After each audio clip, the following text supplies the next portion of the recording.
Okay.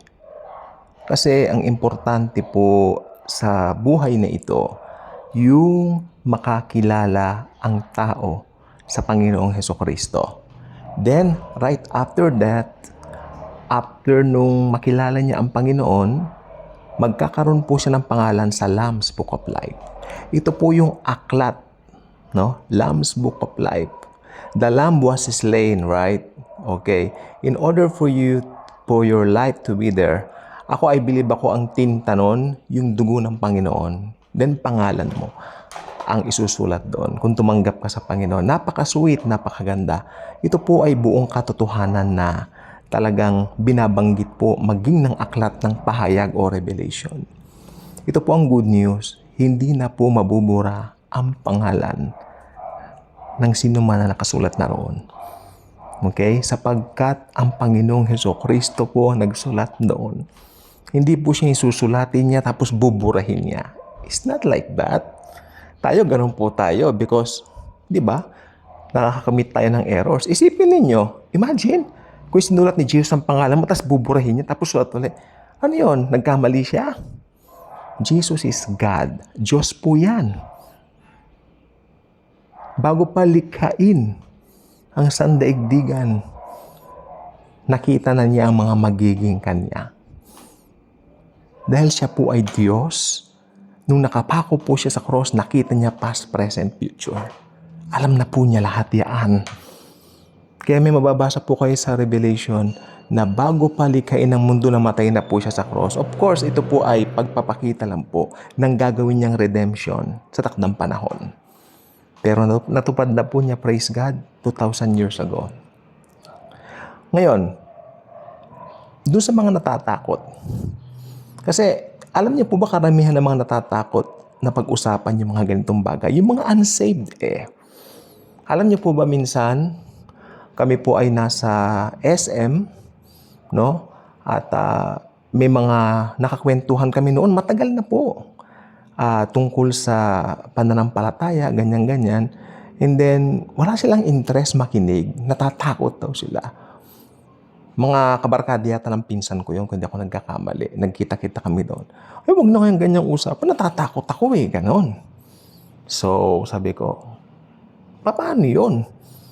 Parang hindi nila sinisecure yung kanilang salvation. Anyway, ang maganda po nito, pag nakilala mo si Jesus, Jesus is the one who will secure your salvation. Hindi niya nahahawak. Hindi niya napakakawalan yan. Siya ang may hawak. Sobra ang kanyang hawak. Hawak ng Ama, hawak pa ng Anak. Selyado ng banal na Espiritu Santo. O saan ka pa? Kaya kasarap pong maligtas. If you are saved already, congratulations. If you are not saved, decide for Jesus now. At nang maisulat na ang pangalan mo sa Lamb's Book of Life, ito po yung aklat na magdedetermine ng iyong eternal destination. Makapagpapatunay na tinanggap mo si Jesus. Written there. I believe the ink would be His blood. Amen? So, wow. For me, that's so sweet, so kind, so gracious of my Jesus. Amen? So, walang mabuti sa akin. Diba? Ako'y pinanganak under sin.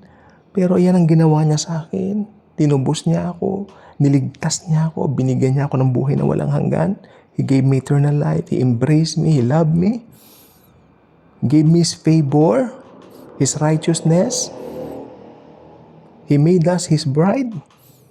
That's why we are called the bride of Christ.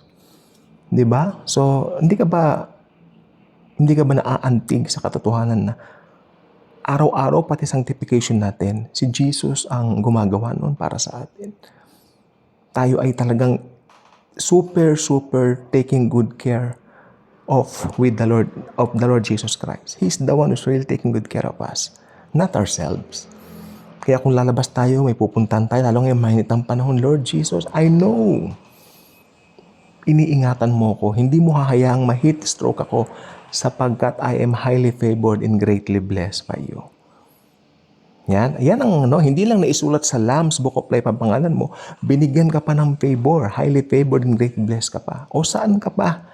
Kaya napakabuti ng Panginoong Hesukristo. He's so good forever and ever. Because He first loved us. That's why in response, we can love Him also. Kaya kung hindi pa kayo subscriber sa channel natin, invite you to do so. Click the notification bell, share this video, share the wonderful love of the Savior, the Lord Jesus Christ Himself. Again, kung hindi ka pa nakasulat sa Lamb's Book of Life, accept Jesus now as your Lord and Savior. Thank you, and Jesus truly loves us all.